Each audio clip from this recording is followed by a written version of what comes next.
마가복음 10장 20절에서 22절 말씀입니다. 마가복음 10장 20절에서 22절 말씀. 성경 있는 분들은 마태, 마가 바로 나오죠. 마가복음 10장 20절에서 22절 우리 한 목소리로 함께 봉독하겠습니다. 그가 예수께 말하였다. 선생님, 나는 이 모든 것을 어려서부터 다 지켰습니다. 예수께서 그를 눈여겨보시고 사랑스럽게 여기셨다. 그리고 그에게 말씀하셨다. 너에게는 한 가지 부족한 것이 있다. 가서 내가 가진 것을 다 팔아서 가난한 사람들에게 주어라. 그리하면 내가 하늘에서 보화를 차지하게 될 것이다. 그리고 와서 나를 따라라. 그러나 그는 이 말씀 때문에 울상을 짓고 근심하면서 떠나갔다. 그에게는 재산이 많았기 때문이다. 아멘. 오늘은 의지는 없고 소망만 있다라는 주제를 가지고 말씀을 나누고자 합니다. 자, 오늘 본문에서는 어떤 한 사람이 예수님께 질문하는 내용으로 시작됩니다.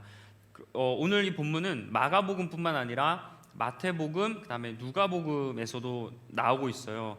근데 이 지금 복음서들, 그러니까 오늘 본문이 기록된 이 성경들을 이렇게 종합해 보면 예수님께 질문한 한 사람이 어떠한 사람인지 구체적인 정보를 알 수 있습니다. 이 한 사람은 부자인 청년 관리였습니다. 그러니까 청년인데 부자였고 직급도 관리였다라는 거예요. 얼마나 유능하고 돈도 많은 사람이었을까. 청년인데 이 정도의 돈을 가지고 또 이 정도의 직급이 있으면 참 부러운 사람이죠. 자, 근데 이 사람이 17절에서 이렇게 행동을 합니다. 예수께서 길을 떠나시는데 한 사람이 달려와서 그 앞에 무릎을 꿇고 그에게 물었다. 그 한 사람이 지금 부자 청년이에요. 선하신 선생님, 내가 영원한 생명을 얻으려면 무엇을 해야 합니까? 지금 부자 청년이 주님 앞에 막 달려왔다고 해요. 그리고 무릎을 꿇었다고 합니다. 그러니까 주님 앞에 쓱 와서 주님께 질문하는 게 아니라 다급하게 막 뛰쳐와서 무릎을 탁 꿇었어요. 자, 근데 이 지금 여기 한 사람이 부자이고 관리였다라고 해요. 근데 여러분, 예수님의 그 직업이 목수였거든요. 그러니까 이게 좀 정리해 보면 돈이 많은 이 부자 관리, 청년 관리가 초라한 목수 예수님 앞에서 무릎을 꿇었다라는 거예요. 일단 여기서 위치에 대한 그런 부끄러움, 창피함을 다 내던지고 주님께 무릎을 꿇은 겁니다. 근데 주님이 공생의 그 사역을 시작했을 때 나이가 몇 살인지 아시는 분? 저기 숫자 있죠? 네, 30살부터 공생의 사역을 시작하셨습니다. 어떻게 보면 지금 부자 청년 나이가 나와 있지 않지만 잘하면 예수님보다 나이가 더 많을 수도 있어요. 그러니까 이 부자 청년은 자기가 나이가 많을 수도 있고 그리고 직급도 높지만 그런 부끄러움을 다 내려놓았습니다. 근데 지금 주님이 혼자 계신 게 아니에요. 주변에 사람들이 많이 있었거든요. 근데 딱 사람 보세요. 부자 청년 관리였으면 옷을 얼마나 깔끔하게 입고 뭐 명품을 입었는지는 모르겠지만 되게 잘 행색이 잘 갖춰져 있겠죠. 근데 예수님은 초라하셨잖아요. 그러니까 이런 깔끔하고 딱 봐도 귀티 나는 사람이 초라한 사람한테 무릎을 꿇으면 그런 주변 사람들의 시선도 다 아랑곳하지 않는 겁니다. 부자 청년은 이렇게 무릎을 꿇었다는 거예요. 지금 여러분 이 모습을 조금 상상해 보셔야 합니다. 자, 근데 보통 이제 예수님께 질문한 사람들이 성경에 좀 많이 등장하죠. 대표적인 게 바리새인들과 서기관들이에요. 근데 이 사람들이 예수님께 질문할 때 어떻게 하죠? 아주 무례해요. 버릇이 없고 겸손하지가 않아요. 근데 부자 청년 관리는 돈이 많아도 겸손하게 주님께 나와 왔다는 겁니다. 자, 그럼 부자 청년이 왜 돈도 많고 직급도 높은데 이런 초라한 목수 예수님께 무릎을 꿇었을까? 자, 영원한 생명에 부자 청년이 관심이 있었기 때문입니다. 영원한 생명, 영생이라고 하죠. 이 영생에 대한 강렬한 소망이 있었어요. 난 영원한 생명을 누리고 싶다. 보통 부자들이 어떤 신앙적으로 이렇게 단단하기가 쉽지가 않거든요. 근데 이 부자는 그럼에도 불구하고 영생에 대한 관심이 있었어요. 일단 여기서부터 이 부자 청년은 뭔가 조금 다르다라는 것을 우리가 느낄 수 있습니다. 근데 이 부자 청년은 단순히 영생을 얻고 싶다 소망만 했던 게 아니라 나름대로 의지를 가지고 주님께 물어봤어요. 그러니까 어떻게 하면 되는지 물어봤다는 얘기는 내가 그렇게 행동하겠다, 의지가 있다는 거죠. 그래서 주님이 뭐라고 얘기하시냐면 살인하지 말라, 뭐 간음하지 말라 이런 얘기를 하세요. 십계명 얘기를 하시는 거죠. 근데 부자 청년이 주님의 말씀을 듣고 하는 말이 제가 이건 어렸을 때부터 다 지켰습니다라고 이야기하는 거예요. 그러니까 더 이상 뭐 이거는 내가 지킬 그런 수준이 아니라는 거죠. 자, 부자 청년의 말을 들은 주님이 부자 청년을 이렇게 눈여겨 보셨다라고 해요. 이렇게 쓱 한번 보시는 거죠. 보시더니 어떤 그런 감정을 느끼셨냐면 부자 청년을 눈여겨 보시고 사랑하사라고 해요. 부자 청년을 사랑하는 마음으로 이렇게 계속 보셨다는 거예요.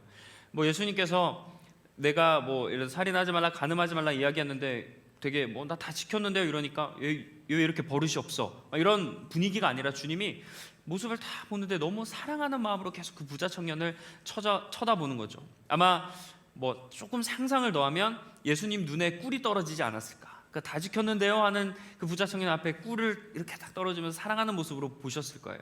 아마 이것을 기록한 사람이 그 마가니까 제3자가 보기에도 주님이 사랑하사라고 표현을 했으면 얼마나 그 주님의 눈에 그 사랑하는 눈빛이 뿅뿅 이렇게 보였을까. 그 정도로 주님은 사랑하는 걸로 보셨다는 겁니다.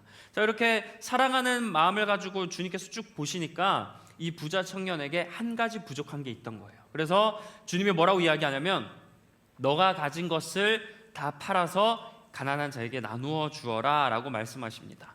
이렇게 나누어 주면 하늘의 보화를 너가 차지할 것이다. 물론 내가 가진 것, 세상에 있는 것을 내가 나눠주지만 그럼 나에게는 없어지는 것 같지만 하늘에 가면 저 영원한 생명을 원했으니까 그 영원한 생명을 누리는 그곳에서는 보화를 차지하게 되니까 뺏기는 게 아니라 쌓이게 된다라고 주님이 말씀하시는 거예요. 그러고 나서 나를 따르라. 나를 따르고 싶으면 이 부자 청년이 해야 될 한 가지가 나눠주는 겁니다. 자, 이렇게 주님이 말씀하셨는데 주님은 이제 다 지켰다라고 이렇게 자기 앞에서 이야기하는 그 부자 청년에게 부족한 걸 이야기하셨어요. 그러니까 영원한 생명의 소망을 가진 이 부자 청년이 이 소망을 이루기 위해서 한 가지 중요한 포인트를 이야기해 주셨는데, 근데 우리가 기억해야 될 거는 주님께서 사랑하는 마음으로 이 사람을 딱 보니까 무언가 떠올랐다는 거죠. 주님이 마치 그 청년을 신방해서 딱 상황을 보고 필요한 말을 주시듯이 그러한 마음으로 이 필요한 한 가지를 말씀해 주셨습니다.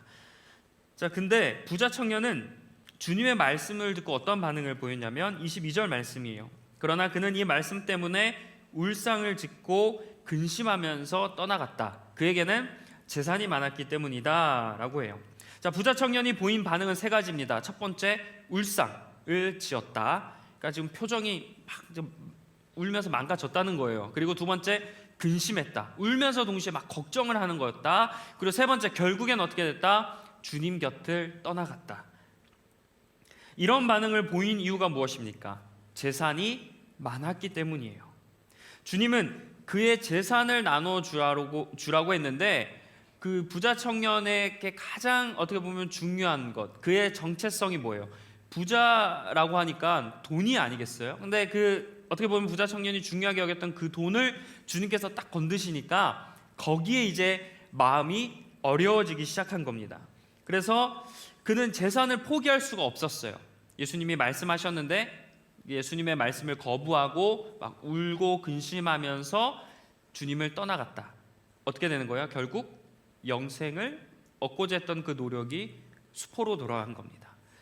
자, 부자 청년은 주님을 찾아올 때만 해도 영생에 대한 강한 소망은 있었어요.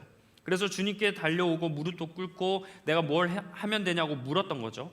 그 모습이 당당했어요. 막 이렇게 강한 의지 가지고 갑자기 확 달려와서 무릎을 팍 꿇는 것 자체가 이미 단호한 겁니다. 뭐 이렇게 여리여리하게 온 게 아니에요. 자, 이렇게 온 사람이 강한 의지를 보여줬는데 결국에는 영생이라는 소망은 강했지만 의지를 가지고 실천해야 되는 그 문제, 재산을 나눠주라는 문제 앞에 무너진 겁니다. 결국 그의 의지가 있었지만 그 의지를 제대로 활용하지 못했어요. 그가 해야 될 그 일 앞에 의지를 버린 겁니다. 우리는 부자 청년처럼 뭐 어떻게 보면 큰 재물은 없을 수도 있고 엄청난 재물은 가지지 못할 수도 있어요. 그런데 이 부자 청년의 그런 이런 돈, 그거 외에는 이 부자 청년의 모습과 우리가 되게 상당 부분 비슷한 부분들이 많이 있습니다. 우리 똑같이 영생에 대한, 영원한 생명에 대한 관심은 있을 수 있지만 그 영생을 위해서 살아갈 의지는 없죠. 믿음에 대한 그런 열정은 있고 내가 믿음이 높아지고 싶어 하지만 믿음이 높아지기 위한 삶을 살아갈 실천을 하지 않아요. 거룩하고 싶어 하지만 막상 거룩해지기 위해서 해야 될 것들이 여러 개 있잖아요. 그것에 대한 행동은 하지 않는다는 거죠. 누구나 소망은 쉽게 품어요. 뭐 그 소망의 크기가 작든 크든 뭐 우리가 다 소망은 다 사람마다 품고 살아갑니다. 그러나 그 소망대로 살아가는 건 어렵습니다. 여러분, 우리가 모두가 동의하실 거예요. 소망을 가지고 그 소망대로 살아가는 건 쉬운 일이 아니에요. 의지가 부족하기도 하고 그 소망을 이루기 위해서 불편해야 함을 감수해야 되고 여러 가지 어려운 것도 있고 때로는 사람과 부딪혀야 되고 이걸 헤쳐나가야 되는 그런 상황 앞에 소망대로 살아가는 게 쉽지 않습니다. 그러나 우리는 이 소망은 있고 의지는 없는 경우가 많은데 성경에 보면 소망과 의지를 모두 가지고 있었던 사람들이 많이 등장해요. 오늘 그중에서 제가 12년 동안 혈류증, 이 혈류병을 앓았던 여인 한 명을 소개해드리고자 합니다. 여인을 소개해드린다고 하니까 좀 그런데 그 말씀을 한번 해보려고 해요. 이 12년 동안 혈류증이라는 병을 앓았던 여인이 있는데 이 혈류증이 뭐냐면 그 피의 유출, 그러니까 피가 흐르는 이라는 의미인데 이게 좀 쉽게 좀 설명하면 만성 그 질환 이렇게 하는 그 질환을 이야기하는데 자궁에서 출혈이 계속 발생하는 겁니다. 보통 이제 여성분들은 그 월경 이게 좀 되면 그때 이제 여기 일이 있잖아요. 근데 이 혈류증을 앓으면 그런 월경의 그 생리 주기에 관계없이 불규칙하게 계속 피가 나오는 겁니다. 그러니까 얼마나 불편하고 얼마나 고통스러웠겠어요. 근데 더 아픈 건 내가 이 병을 가지고 살아가는 것조차 불편한데 더 가슴 아픈 건 과거에는 이 정결을 되게 중요하게 여겼기 때문에 혈류증을 앓으면 부정한 사람으로 취급을 했다는 거예요. 혈류증을 앓은 사실도 나는 너무나 괴로운데 법으로 나를 부정한 자라고 여겼다는 겁니다. 그리고 더 안타까운 건 혈류증에 걸린 사람이 물건에 손을 댔어요. 그럼 이 마이크에 제가 손을 대면 마이크도 부정한 취급을 받아요. 그러니까 아무것도 만져서는 안 되고 어디로 사람들 앞에 나서서도 안 되는 사람입니다. 피 흘린다는 이유 하나만으로. 여인이 평생 그렇게 12년 동안 앓았다고 하니까 12년간 계속 이렇게 살았다는 거예요. 근데 이 12년 동안 앓았다는 게 태어날 때부터 앓았다는 건 아닙니다. 뭐 이제 보통 여자들이 시작하는 그 나이부터 한 건지 아니면 성인이 돼서 한 건지는 몰라요. 근데 만약에 이 처음부터 그랬다면 얼마나 불편했겠고, 그리고 반대로 평상시에는 뭐 멀쩡하게 하다가 어느 순간 뭐 예를 들어서 20몇 살 때 이 병에 걸렸다고 하면 더 얼마나 괴롭겠습니까? 나는 멀쩡했는데 갑자기 이런 부정한 취급을 받는다고 하니까. 자, 이런 여인의 삶을 살아가고 있었어요. 근데 이 여인이 혈류증이 낫길 원하는 소망이 있었습니다. 그래서 마가복음 5장 26절에서 이렇게 말씀하고 있어요. 이 여자에 대한 행동인데 여러 의사에게 보이면서 고생도 많이 하고 재산도 다 없앴으나 아무 효력이 없었고 상태는 더 악화되었다. 자, 이 지금 혈류증이 앓는 여인이 그 낫고자 하는 소망이 있으니까 여러 의사에게 보이면서, 이게 왜 저는 묵상하면서 왜 보이면서 단어를 굳이 써야 됐을까 표현한 건데, 보이면서가 뭐예요? 자신의 치부를 의사들에게 보여주었다는 거죠. 여성으로서 이거를 보여준다는 거 여러분 엄청난 치욕 수치 아니겠습니까? 근데 이걸 보여주었다는 거예요. 왜 그런 자신의 수치를 포기하면서 왜 보여줬겠어요? 낫고자 하는 소망이 있으니까, 낫길 원하니까, 내가 이거 빨리 없애고 싶으니까 그런 수치를 감내했다는 겁니다. 근데 여러 의사, 한 명, 내가 지정해서 한 명한테 보여준 게 아니라 한 명한테 안 되니까 저 사람한테 가고 저 의사한테 하니까 다른 사람, 이런 걸 계속 여자가 반복했다는 거예요. 왜? 낫고자 하는 그 소망을 위해서. 근데 그러다 보니까 어떻게 됐어요? 재산을 다 탕진했다고 했어요. 돈을 다 잃어버렸다는 거예요. 왜냐하면 의사를 만나고 어쨌든 하니까 돈이 나가잖아요. 그러니까 돈마저 다 잃어버렸어요. 자, 그러면 여러 의사에게 자신의 수치를 보여주었고 돈은 다 잃었지만 감사하게도 그의 혈류증이 나았다라고 기록됐으면 그래도 해피엔딩인데, 안타깝게도 뭐라 그래요? 아무런 효력이 없었다. 사람들의 그 의사들에게 자신의 그런 부끄러움도 보여주고 돈도 썼지만 효력이 없었어요. 근데 이것만 해도 그나마 이해가 되지만 뒤에 뭐라고 했어요? 상태가 더 악화되었다. 그러니까 병은 점점 악화되어 가는 거예요. 여러분, 이런 상황 가운데서 제가 이 여인일 순 없지만 그냥 감히 좀 상상해보고 제가 이 감정을 대입해 본다면 너무 살아갈 소망이 없지 않겠습니까? 그래도 나름대로 소망을 가지고 치료하려고 노력했지만 치료도 안 돼. 돈도 없어. 그럼 치료받으려면 돈이 있어야 치료하지. 근데 부정하니까 뭘 만지도 못해. 일을 하지도 못해요. 예를 들어서 뭐를 주워서 팔지도 못하는 거예요. 왜? 내가 주워서 팔기 전에 주면 부정하게 되니까 주울 수도 없는, 일을 할 수도 없는 거예요. 아마 또 제가 좀 나름 상상력이 좀 좋아서 그런지 상상을 해보면 이 여자가 부정한 지 12년간의 돈이 어떻게 생겼을까? 이런 사람 저런 사람한테 꾸지 않겠어요? 빌리거나 이렇게 했을 수도 있는 거예요. 어쨌든 그렇게 하면서까지 노력했던 이유는 낳고자 하는 소망이 있었으니까. 절망적인 상황에서도 꺾이지 않는 의지를 가지고 나름대로 열심히 부딪히고 해결하려고 했던 겁니다. 이런 상황에서 예수님 오셨다는 소문을 들었어요. 뭐 해도 안 되면 포기할 법 하잖아요. 나 진짜 이 정도면 나 할 만큼 했다. 그래도 그냥 이건 내가 낙담하고 평생 짊어지고 가야 할 나의 병인가 생각할 수 있는데, 여자는 그 예수님께서 오신다는 딱 소식을 듣고 나서 예수님께 달려갑니다. 군중들 사이, 성경 보면 무리들, 군중들 사이를 비집고 들어갔다 했어요. 여러분, 아까 이 여자가 부정하다고 했죠? 사람들에게 보이면 안 되는 건데 낳고자 하는 소망이 있으니까, 주님은 치료한다는 믿음이 있으니까 사람들 앞에 나가지 말아야 돼, 이런 거 신경 안 쓰는 거예요. 그냥 직진, 그냥 예수님께 갔어요. 그리고 옷에 손을 댔어요. 여러분, 아까 제가 말씀드렸죠. 이 혈루증은 옷에 손을 대면 안 된다? 된다? 안 된다. 되면 부정한 거예요. 근데 거룩하신 예수님 옷에 손을 대면 예수님이 어떻게 되는 거예요? 부정하게 될 수도 있는 거잖아요. 근데 이 여자는 그런 거 다 신경 안 쓰고 일단은 내가 낫길 원하니까, 그 의지가 너무나 강하니까 그냥 예수님을 그냥 옷자락만 만지면 내가 나을 수 있다는 믿음을 가지고 그냥 확 만졌던 겁니다. 그러니까 어떻게 됐어요? 결론은 피가 멈추고 혈류증이 깨끗하게 나았다라고 성경은 기록하고 있습니다. 여자가 내가 낳고자 하는 소망으로 여러 번 시도했지만 결국 안 되니까 이 의지가 꺾였다면 예수님이 오신다는 소식을 듣고 여자가 갔겠습니까? 가지 않았겠어요. 이렇게 했죠. 예수란 사람이 왔는데 낳고자 하는데, 의사가 세상적인 방법, 훌륭한 의사들을, 내가 유명한 그 의사들을 만나봤는데 치료도 안 됐는데 뭐 저 예수님이 뭐 어떻게 한다고 되겠어? 이렇게 만약에 의지가 꺾였다면 이 여자는 오늘 이 혈류증이 낫게 되는 기적을 경험하지 못했을 거예요. 그러나 여자는 어쨌든 무슨 수를 써서라도 내가 이 병을 낫겠다 하는 의지가 강하니까 그 의지를 무릅쓰고 혈류증 알면 뭐 감싸고 뭐 어떻게든 했는데 나아가서 예수님을 꽉 붙잡은 겁니다. 그래서 치유되는 놀라운 기적을 경험하게 되었어요. 여러분, 믿음은 소망만 품는 게 아닙니다. 그 소망만 품는 게 믿음의 전부가 아니에요.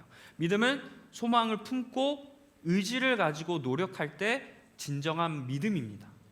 왜냐하면 우리가 그 믿음을 가지게 되면 다 움직이게 되고 행동하게 되기 때문이에요. 주님을 믿으니까.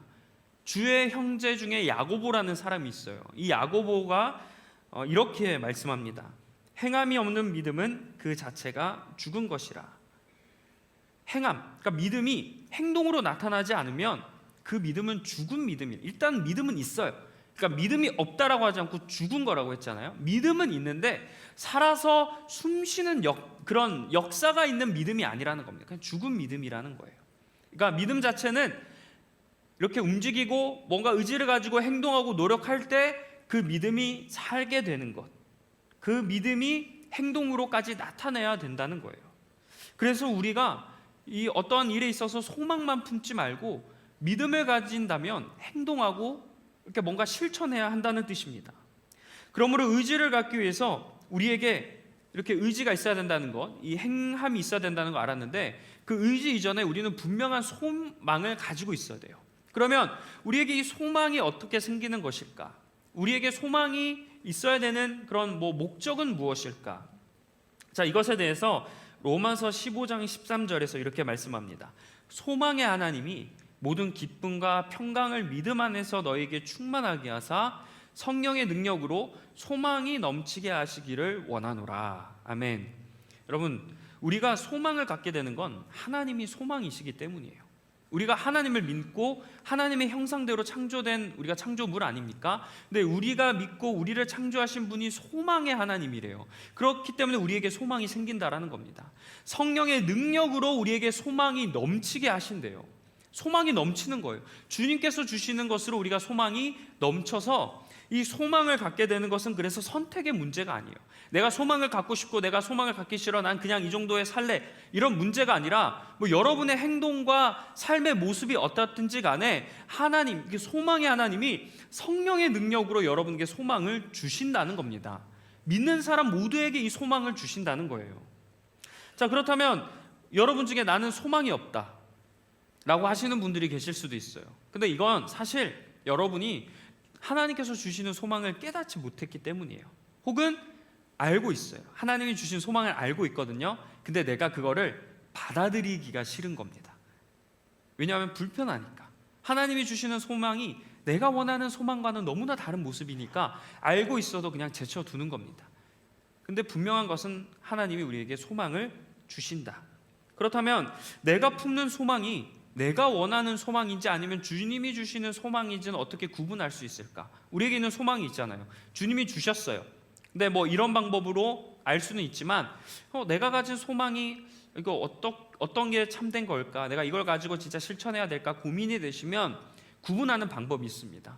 이 소망의 궁극적인 목표가 나를 위한 것이면, 내가 잘 되기 위한 것이면 나를 위한 소망이겠죠. 근데 하나님 나라와 의를 위해서, 주의 복음을 위해서 내가 그 소망을 갖는 건 궁극적인 목표가 이거라고 하면 하나님께서 주신 소망인 줄 믿습니다. 여러분, 성경 인물들을 한번 쭉 볼까요? 모세는 이스라엘의 리더였어요.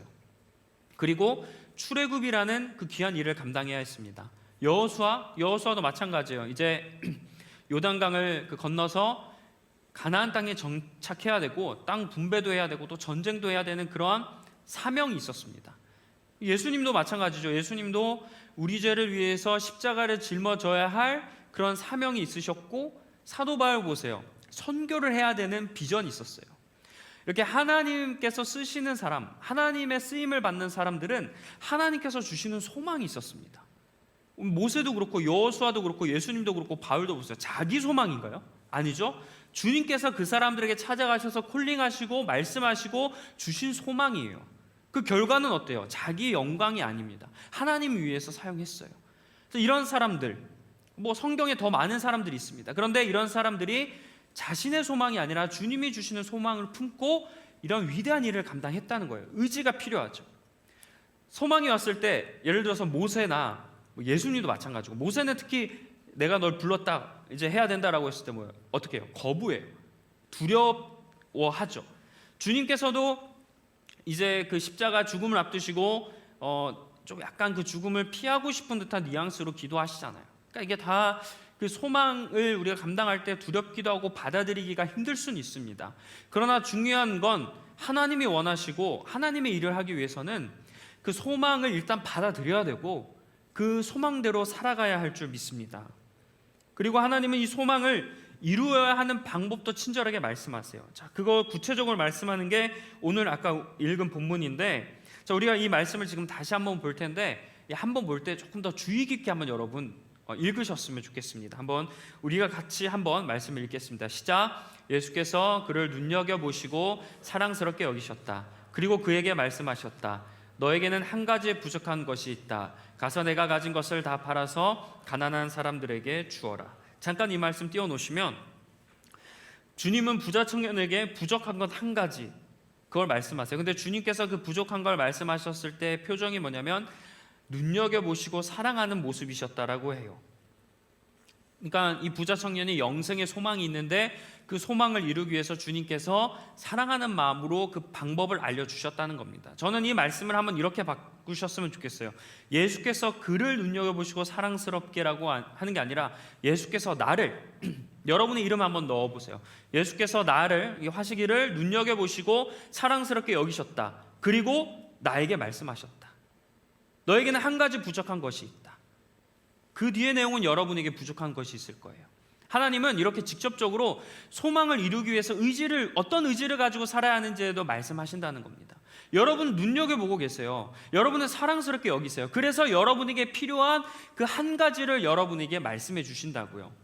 한 가지 부족한 것이 있다. 너 이렇게 열심히 신앙생활하고 열심히 이렇게 노력하지만 너에게 부족한 것이 있어. 주님이 그렇게 말씀하시는 거예요. 근데 이 주님이 말씀하실 때 주님께서 직접 기도하는 가운데 깨닫게 해주시거나, 걸어가는데 생각나게 해주시거나, 그 다음에 내가 말씀을 보는데 깨닫게 해주시거나, 직접적으로 주님이 말씀하시는 그런 마음의 뜨거움이 일어나는 경우도 있지만, 다른 지체들을 통해서 말하실 때도 있어요. 환경을 통해서 말하실 때도 있어요. 근데 우리가 잘 봐야 되는 게, 나에게는 불편하고 어려운 그런 말일 수도 있지만 주님이 나를 눈여겨보시고 나에게 필요하고 나를 사랑스럽게 여기시기 때문에 나에게 부족한 그 한 가지를 주셨다는 겁니다. 여러분, 그걸 받아들이셔야죠. 주님이 여러분을 마음에 들지 않아서, 여러분이 못마땅해서, 여러분이 부족해서 질책하시고, 예를 들어 바리새인과 서기관들을 꾸짖듯이 여러분에게 이거 해, 강압적으로 말씀하시는 게 아니라는 거예요. 여러분을 사랑하게 여기시고 눈여겨보신다는 겁니다. 처음부터 머리부터 발끝까지 주님이 쫙 보시는 거예요. 사랑스럽게. 그 옛날에 아주 그 엄청 예전 노래, 20년 전이네요 벌써. 그 김종국의 노래 중에 머리부터 뭐 그거 있잖아요. 네, 웃으시는 분들은 네, 그 머리부터 발끝까지 다 사랑스러워서 여러분들 쫙 이렇게 쭉 보십니다. 그러고 필요한 것을 말씀해 주신다는 거예요. 이제 PPT 내리셔도 될 것 같아요. 네, 그래서 하나님은 여러분들이 소망을 주셨는데 그 소망을 이루는 걸 잘 몰라요. 막 여러분들이 소망을 주셨고 소망을 아는데 여러분이 움직이지 않고 막 머뭇거리고 이러고 있으니까 주님이 다양한 방법으로 여러분들에게 말씀하신다는 거예요. 근데 우리가 거기에서 어떻게 해요? 부자 청년처럼 걱정하거나 근심하는 경우도 있고 떠나는 경우도 있다는 겁니다. 그 소망이, 여러분, 우리가 생각할 때 소망이라고 하니까 이 소망이라는 단어 자체가 긍정적이잖아요. 그러니까 이 소망을 이루는 방법도 우리가 긍정적일 거라 생각하거든요. 그러나 우리가 주님께서 사용하시는 사람들을 보면 전혀 그 과정이 긍정적이지가 않지 않습니까? 소망이 우리에게 마음에 들 수 있어요. 근데 반대로 우리에게 되게 불편한 그런 소망을 주실 때가 있어요. 그러나 주님은 우리를 사랑하셔서 그 이루시는 그걸 말씀해 주신다는 겁니다. 그러니까 소망을 주시는 건 하나님이에요. 그리고 그것을 어떻게 해야 될지, 나에게 필요한 것을 말씀해 주시는 것도 하나님인데, 그 소망을 이루느냐 마느냐는 누구의 몫이에요? 우리의 몫이라는 거예요. 그 소망이 성취되느냐 아니면 그냥 끝나느냐, 이것은 우리의 의지에 달려 있다는 겁니다.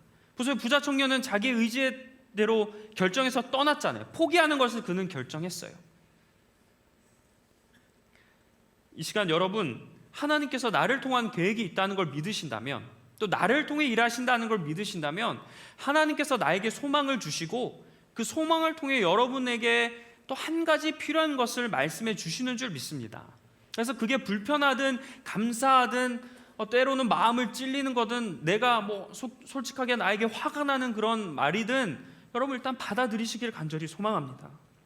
소망을 품지 말고, 내가 원하는 소망만 품지 말고 주님이 원하시는 소망을 잘 분별해서 그 소망을 가지고 살아가시는 여러분들이 되시길 간절히 축원합니다. 자, 이 시간 우리 한번 여러분의 신앙의 자리와 삶의 자리를 한번 돌아보았으면 좋겠습니다. 의지와 실천은 없고 내가 여러 곳에서 이 마음만 먹고 소망만 품는 것들은 무엇이 있는지 한번 쭉 돌아보았으면 좋겠어요. 나 이런 거 하고 싶다, 또 난 이런 일을 하고 싶다, 나는 이런 사람이 되고 싶다, 이런 소망들. 그런데 또 내가 주님을 더 알고 싶다, 예배 열심히 드리고 싶다, 이런 또 그런 삶의 기준을 말씀으로 잡겠다, 이런 기준들이 여러분 그런 소망이 있을 거예요. 근데 그 소망을 이루지 못하는 그런 여러분의 의지가 약한 부분이 있다는 겁니다. 왜 그럼 나에게 그런 의지가 약한 부분이 생기고, 내가 이 의지를 개선하기 위해서는 무엇이 필요할까? 걱정만 하고 고민만 하고 있는 것은 아닐까? 아니면 어떤 분들은 주님께서 말씀해 주셨는데 그것을 포기하고 지금 부자 청년이 떠난 것처럼 다시 떠나간 그 삶, 주님이 없는 그 삶을 살아가고 있는 것은 아닌지 여러분 한번 쭉 돌아보시길 바랍니다.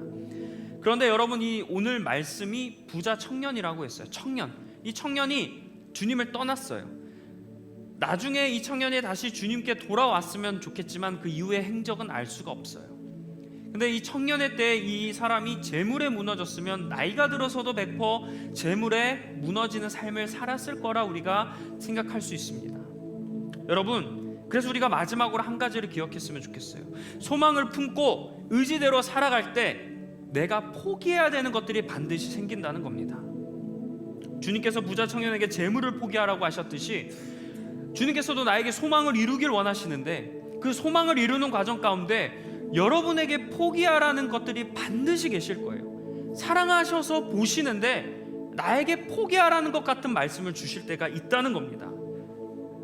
아마 여러분, 우리가 소망을 의지로 바꾸지 못하는 것 중에 하나가 포기하지 못해서 그러는 거 아닙니까? 하나님의 말씀하심이 불편해요.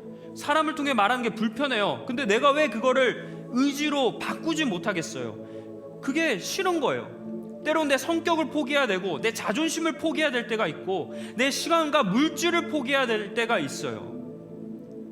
하나님의 소망을 이루려면 내 뜻이 아니고 하나님의 소망이니까 내 걸 버려야 하고 포기해야 되고 내려놓을 게 반드시 생깁니다. 근데 그게 되지 않는 이유는 내가 포기하기가 싫은 거예요. 거부하고 싶은 마음이 물밀듯이 드는 겁니다. 어쩌면 지금 여러분 중에는 부자 청년처럼 이런 상황, 소망을 가지고 의지를 가지고 해야 되는 상황 가운데 무너지고 살아가는 분들이 계실 거예요. 예배는 드리지만 이미 부자 청년처럼 떠나고 살아가는 사람들도 계실 거예요. 반대로 지금 부자 청년이 고민했던 그 순간처럼 주님이 사랑해서 말씀하는데 거기에 고민하고 계시는 분들도 계실 겁니다. 그러나 여러분, 그런 상황 가운데 내가 고민하고 포기해야 될 것이 있다면 주님의 소망을 이루는 데는 내가 이것을 포기해야 된다라는 것, 그것을 기억하시길 바라요. 주님의 소망을 이루는 데는 대가가 필요합니다. 희생이 필요할 줄 믿습니다. 요즘 현대인들은 예전과 비교해보면 주님을 너무 쉽게 믿으려고 해요. 옛날 사람들 보면 주님의 길 따라가면서 얼마나 박해를 받고 핍박을 받고 눈물을 흘리고 상처도 받고 고난을 당했습니까? 지금은 우리는 예수님을 믿기 쉬운, 너무나 쉬운 시대에 살고 있어요. 그러나 어떻게 보면 주님의 길은 고난의 길인데 우리가 그 고난은 품진 않고 그냥 단순히 예배에 나와서 나의 만족을 누리고 오늘 내가 예배 드렸으니까 크리스천으로 살았다라는 안정을 누리고 싶어 한다는 겁니다. 주님의 소망을 품고 내가 살아가야 되는데 나의 안정과 나의 소망을 품기 위해서 신앙생활을 한다는 거예요. 근데 주님께서는 여러분을 너무나 사랑하셔서 여러분을 보시면서 계속 말씀하시는 거예요. 너에게 부족한 것 한 가지가 있으니 이것을 지키라고 주님께서는 여러분에게 수도 없이 말씀하시는데 우리는 고민하고 걱정하고 근심하고 무시하는 겁니다. 사랑하는 청년 여러분, 우리는 하나님의 소망을 가진 사람들인 줄 믿습니다. 그리고 그 소망을 이루기 위해서 주님은 여러분에게 방법도 구체적으로 말씀해 주세요. 근데 그러기 위해서는 우리가 포기하고 희생해야 될 게 반드시 생깁니다. 의지를 가지고 경험해 보신 분들은 계실 거예요. 소망과 의지를 가지고 이렇게 신앙대로 주님의 말씀대로 살아가다 보면 왜 이렇게 방해하는 요소들이 많은지 모르겠어요. 예전에는 아무렇지 않았던 건데 갑자기 나에게 뭔가 감정 하나가 다 기분이 나쁘게 한다던가 어떤 환경이 갑자기 막히다던가 내가 용기 내서 소망을 가지고 나름대로 이제 결단하고 의지대로 살아가고자 하면 하나님이 좀 평탄하게 내 길을 좀 예비해 주시지 왜 그런 나에게 어려움의 길만 계속 놓이게 하는가. 사람 때문에 힘들고 환경 때문에 무너지는 일들, 이런 일들을 왜 주시는가 고민되고 괴로울 때가 있어요. 그런데 여러분, 우리가 그것을 뚫고 나가야 될 줄 믿습니다. 머뭇거리는 신앙생활 하지 않길 바래요. 언제까지 소망만 품고 살아가실 겁니까? 여러분, 혈류증을 한 여인 기억해 보세요. 부정한 자라 취급을 받았어요. 그리고 가면 안 됐습니다. 그런데도 그는 낫고자 하는 소망이 있으니까 의지를 가지고, 불굴의 의지를 가지고 뚫어버리니까 어떻게 돼요? 낫게 되는 것을 여러분 기억하시길 바래요. 여러분, 그 혈류증 여인이 평생 어떻게 살아겠습니까? 주님을 찬양하며 살아가지 않겠습니까? 내가 혈류증 앓았는데 부정한 자였는데 만지면 안 되는데 주님께 이렇게 했더니 주님이 내 믿음이 오히려 뛰어나다고 칭찬을 하셨어. 주님이 나를 인정해 주셨어. 그 여인의 삶은 뻔한 삶, 우리가 생각하지 않아도 어떻게 살아갈지 너무나 뻔하죠. 여러분, 그런 고백이 우리들에게도 이렇게 간절히 축원합니다. 이제 우리는 소망을 품고 살아가야 합니다. 근데 소망에서 끝나면 안 돼요. 여러분이 속한 자리나 해야 될 일들이나 여러 곳에서 소망만 품지 말기 바랍니다. 그리고 분명히 여러분의 마음을 어렵게 하는 일들이 생길 거예요. 지금 그런 일을 겪고 계시는 분들도 있고, 뭔가 아직 내가 이걸 내려놔야 되는데 고민하는 분들도 계시고, 이미 떠난 분들도 계실 건데, 오늘 이 말씀을 마지막 마무리하면서 여러분, 우리가 세상의 빛과 소금으로 살아가야 된다, 뭐 이 세상을 밝히는 뭐 등불처럼 빛된 존재로 살아가야 된다라고 얘기한다면, 빛과 소금이 되려면 나를 희생해야 되는 거예요. 포기해야 될 것들을 과감하게 버리시길 바랍니다. 근데 우리가 그 포기하는 거는 세상의 가치로는 좋아 보이지만 우리는 더 좋은 가치를 선택하는 길로 나아가는 줄 믿습니다. 이 믿음의 눈이 뜨여야 돼요. 내가 포기하는 게 좋은 걸 포기하고 안 좋은 걸 짊어지고 어쨌든 믿음으로 아둥바둥 살아가는 게 아니라 더 좋은 걸 선택했다는 확신을 갖기 바랍니다. 그 기쁨을 누리시길 바래요. 예수님께서 그러셨잖아요. 부자 청년에게 다 나눠주어라. 그러면 어떻게 돼요? 하늘의 보화를 차지하게 될 것이다. 땅의 것을 차지하는 인생이 아니라, 땅의 것을 위해 소망을 품고 살아가는 사람이 아니라, 부자 청년은 재산과 여러분의 정체성, 아이덴티티를 만들어준 그것을 위해 살아가는 것이 아니라 하늘의 소망을 품고 하나님의 방법을 가지고 그 의지대로 살아가는 저와 여러분이 되시길 주님의 이름으로 간절히 축원합니다. 기도하겠습니다. 하나님, 오늘은 우리가 부자 청년의 말씀을 통해서 소망만 가지고 살아가는 인생이 아니라 의지를 가지고 살아야 하는 인생이 되어야 한다는 사실을 배웠습니다. 주님, 우리는 살다 보면 여러 가지 소망이 생길 때도 있습니다. 그런데 그 소망을 이루기 위한 의지가 부족할 때가 많이 있습니다. 그런데 주님은 오늘 우리에게 의지를 가지고 믿음이 있다면 행동으로 나아가라고 말씀하십니다. 주님, 더 이상 우리가 소망만 품는 자 되지 않게 하여 주시고 하나님이 주신 소망을 거부하는 자 되지 않게 하여 주시옵소서. 하나님은 소망도 주시고 그 소망을 이끌어갈 방법도 구체적으로 말씀하십니다. 내가 그걸 아직 인지하지 못할 뿐이고 내가 그걸 싫어하는 것이기 때문에 우리가 그 소망대로 살고 있지 않습니다. 주님, 오늘 이 시간 다시 주님의 소망을 바라보게 하여 주시고 우리를 너무나 사랑하고 아끼셔서 우리에게 필요한 그 한 가지를 말씀해 주시는 주님의 음성을 귀 기울이게 하여 주시옵소서. 그것이 때로는 주님께서 직접 말씀해 주실 때도 있고 다른 사람과 환경을 통해서 말해 주실 때도 있지만, 나를 사랑하셔서 너에게 부족한 그것을 말씀하신다면 과감하게 그 의지대로 살아갈 수 있는 저와 여러분이 될 수 있도록 하나님 우리를 붙잡아 주시옵소서. 모든 말씀 예수 그리스도의 이름으로 기도합니다. 아멘. 우리 다 함께 일어나셔 결단하며 찬양하도록 하겠습니다.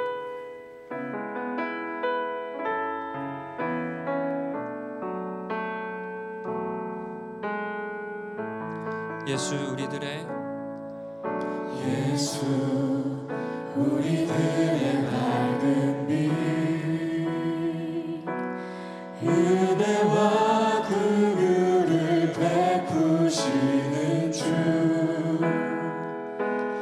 의의 길을 따라가는 주의 자녀들에게 항상 밝은 빛을 비추시네. 그는 구원의 주 하나님, 그는 구원의 주 하나님,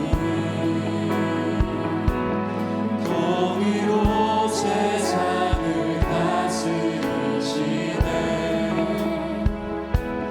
주를 경외하는 자들에게 부어주시는 놀라운 주님의 영광.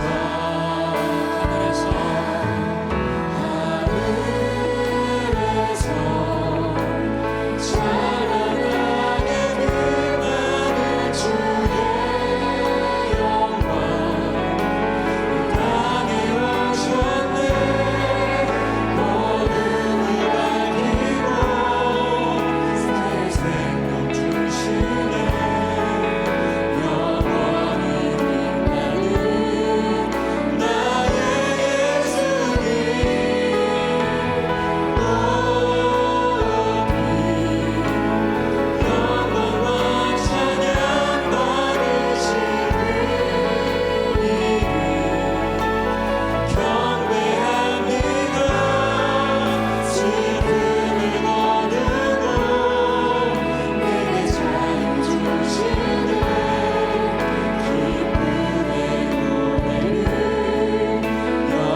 높이 드세요. 하나님, 주님, 그동안 내가 나의 의지대로 살아갔다면, 나의 의지를 위해서 주님을 활용했다면 나의 의지를 내려놓습니다. 소망이신 하나님께서 나에게 소망을 주시는 줄 믿습니다. 하나님, 하나님의 소망을 품는 자 되게 하여 주시옵소서. 나의 소망이 아니라 주님이 주시는 성령의 크신 능력으로 주시는 기쁨과 평안이 넘치는 그 소망을 나에게 주시옵소서. 그러나 주님, 그 소망을 가지고 내가 살아갈 때 하나님의 일을 반드시 이루겠다는 행함이 있는 믿음, 행함이 있는 그 의지를 내가 갖기를 원합니다. 주님은 소망을 주시는데 그 의지를 이루고 그 의지대로 살아가는 것은 나의 몫인 줄 믿습니다. 주님, 소망뿐만 아니라 의지를 가지고 살아가는 자 되게 하여 주시옵소서. 주님의 소망을 이루는 자 되게 하여 주시고, 세상의 것들 바라보는 게 아니라 하늘의 보화를 바라보는 자 되게 하여 달라고 우리 주님 한 번 부르짖고 간절히 기도하며 나아갑니다. 주여,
우리 이제 다음으로 여러분 올 한 해 남은 그런 기간들을 여러분 위해서 기도하겠습니다.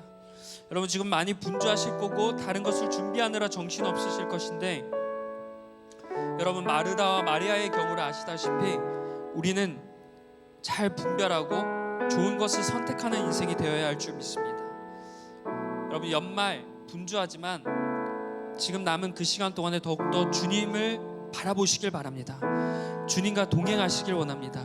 그리고 그냥 앞을 바라보지 마시고 한번 여러분의 지난 23년도의 생활을 돌아보세요. 그리고 하나님이 나에게 무엇을 하길 원하셨는지 그 소망을 주신 것이 있을 건데, 내가 그 소망대로 살지 않고 내가 원하는 그 소망을 붙잡고 살아갔다면 다시 회개하시길 바라고, 앞으로 남은 23년 내가 하나님을 바라보고 주를 의지하고 주를 사랑하고 더욱더 주님 안에 거하는 삶을 살기 원합니다. 그리고 부자 청년이 무너졌던 것처럼 무너지지 않는 삶을 살게 하여 주시옵소서.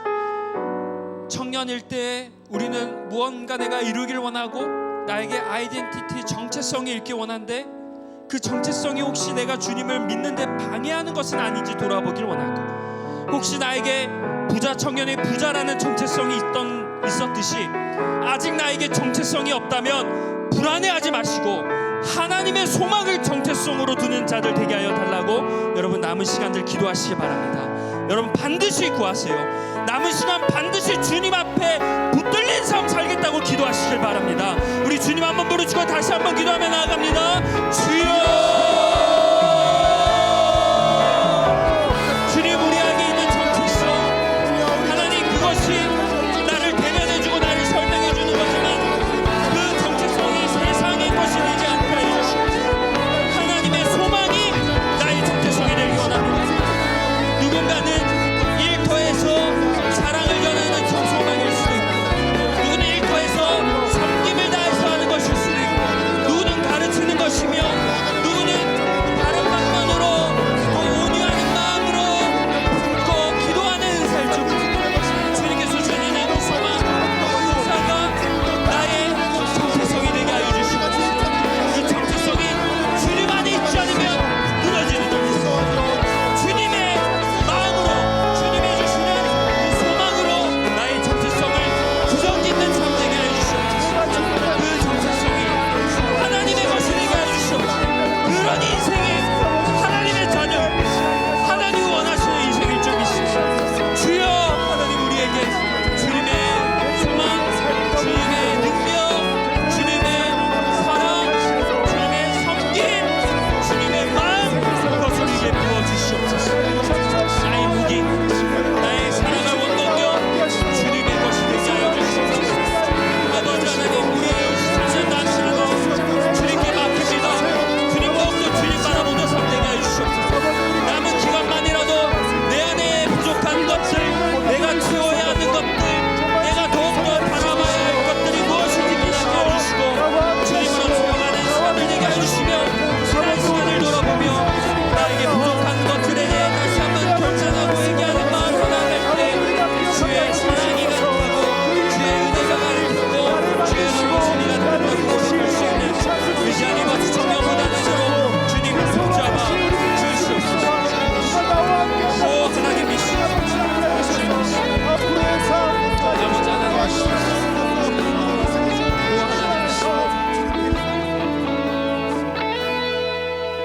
여러분 이제 마지막으로 우리 공동체를 위해서 기도했으면 좋겠습니다. 우리 지금 공동체가 다시 셋업되고 있는 과정인데 대표단들, 그다음에 셀리더 인턴들, 많은 사역팀들이 바뀌고 변화되고 새로 세워지는 과정 중에 있습니다. 이 과정 중에 하나님의 은혜로 채워지는 과정들 되게 해달라고 기도해 주시고 또 결단하는 많은 손길들 가운데 하나님의 은혜가 있게 해달라고 기도해 주시고 혹시 고민하고 아직 결단하지 못하고 혹은 지금 솔직한 마음으로 하기는 싫지만 그래도 주님의 뜻 안에 머물러야겠다고 생각하는 분들이 있으면 결단하셨으면 좋겠습니다. 사역은 여러분 섬김의 자리는요 어떤 믿음이 있어야 섬기는 게 아니라 예전에 초대교회 모습을 보면 각자의 모습대로 각자 받은 은사대로 섬겼어요. 그게 당연한 건데 교회가 제도화되고 시스템화되다 보니까 이 섬김의 자리가 마치 어떤가 내가 결단을 하고 해야 되는 것처럼 되어 보였습니다. 근데 그런 게 아니에요. 여러분 물론 섬김의 자리, 공동체를 위한 자리가 힘들죠. 나 하나 건실하게 살아가는 것조차 힘든데 어떻게 다른 사람을 생각하고 다른 환경을 생각하며 살아갈 수 있겠습니까? 그런데 주님은 그걸 원하시는 거예요. 너만 살아가지 말고 다른 것 좀 돌아보고 다른 것 좀 알아보면서 주님의 마음을 알아가고 하나님의 자녀로 살아가라고 말씀하시는 줄 믿습니다. 그 과정에 깨어짐도 있고 기쁨도 있고 보람차고 때로는 정말 마음에 무너지는 시험이 드는 순간도 있겠지만 그런 과정이 바로 신앙의 과정일 줄 믿습니다. 달콤한 열매만 믿는 게 좋은 신앙이 아니에요. 쓴맛, 단맛, 신맛 다 보면서 하나님께 나아가는 것이 진정한 신앙인 줄 믿습니다. 여러분 결단하시길 바라고요. 내가 그래도 못하겠으면 다양한 자리에 그래도 한번 나아가 보세요. 청년부만 아니어도 됩니다. 우리 꿈의 교회 전체에도 여러분의 섬김의 자리가 많이 필요해요. 교사부터 예배부터 모든 곳곳에 여러분의 섬김이 필요한데 여러분 이 꿈의 교회가 우리 교회라고 생각하시고 꿈의 교회 전체가 내 교회라고 생각하시면서 그런 주인의식을 가지고 섬기며 공동체를 위해 기도하는 여러분이 되었으면 좋겠습니다. 여러분, 교회를 사랑하지 않으면 안 돼요. 주님이 몸된 곳으로 계시는 곳에, 주님이 몸으로 계시는 곳인데 여러분이 미워하고 부정하고 비판하면 어떠합니까? 주님께 여러분이 못을 받고 있는 거예요. 물론 잘못된 것은 여러분이 함께 하시면서 시정해 가시고 대화하고 소통하면서 잘 풀어 가셔야 되지만 그 마음 이면에는 그래도 좀 나아오셨으면 좋겠습니다. 여러분, 우리 공동체를 위해서 이 시간 주님 한번 부르짖고, 여러분이 원하는 기도 제목뿐만 아니라 여러분에게 주시는 기도 제목들을 위해서 우리 주님 한번 부르짖고 간절히 기도하며 나아갑니다. 주여,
주의 주신 소망이 무엇인지 깨닫고 발견되는 귀한 시간이 되었으리라 믿습니다. 하나님은 소망이십니다. 그래서 우리는 하나님께 소망을 둡니다. 그런 하나님이 나를 창조하시고 나를 만드시고 나를 이 자리로 부르셨습니다. 하나님의 소망의 속성, 그 고귀한 성품이, 그 고귀한 자질이 나에게도 있을 줄 믿습니다. 하나님은 성령의 능력으로 나에게 소망을 주셨습니다. 그 소망을 깨닫는 자 되게 하여 주시옵소서. 그것을 내가 알지만 거부하고 받아들이기 힘들었다면 다시 한번 무릎을 꿇고 겸손하게 주님, 내가 받아들이겠습니다, 그런 마음으로 나아가는 우리 청년들 되게 하여 주시고, 혹시 머뭇거리고 고민하는 청년들이 있다면 용기 내어 과감하게 주의 소망을 품겠다고 결단하게 하여 주시옵소서. 그런 자들에게 주님께서는 비록 지금 이 세상에서는 그것이 빼앗기고 없어진다 생각할지 모르나 더 훌륭한 가치이고 최고의 가치인 하늘의 보화를 차지하는 길이라 말씀하신 줄 믿습니다. 주님, 하늘의 소망을 둔 자답게 하늘의 것을 바라며 살아가는 자들 되게 하여 주시옵소서. 하나님, 소망을 품고 살아갈 때마다 우리 청년들이 살아가고 행동하고 하는 그 모든 곳에 의지가 담길 때마다 그곳이, 죽은 곳이 살아나게 되는 역사가 일어나게 하여 주시옵소서. 상처가 있는 것이 회복이 일어나는 역사가 되게 하여 주시옵소서. 음침하고 어두운 곳이 우리 청년들이 의지를 가지고 살아갈 때 밝은 빛이 비춰지는 생명의 역사가 일어나게 하여 주시옵소서. 지금 있는 곳에 세상의 것으로 나의 정체성을 만들려는 것이 아니라 하나님이 주신 소망이 나의 정체성이 되어 부자 청년, 높은 어떤 세상의 것으로 나에게 수식하는 그런 사람으로 살아가는 것이 아니라, 그런 사람으로 살아서 이후에 내가 주의 일을 하겠다고 우선순위가 바뀌는 것이 아니라, 먼저 주의 소망을 품고 살아갈 때 그 가운데 주님께서 나의 물질을 주시고 자리를 주셔서 그것대로 살아갔다고 고백할 수 있는 우리 귀한 청년들 되게 하여 주시옵소서. 혈류증을 앓은 여인처럼 강렬한 소망을 품게 하여 주시고 진취적인 의지를 가지고 살아가는 우리 청년들 되게 하여 주시옵소서. 그 소망으로 삶의 희망을 품고 이 시대를 품고 이 시대를 향해 중보할 수 있는 믿음의 청년들 될 수 있도록 주님 도와 주시옵소서.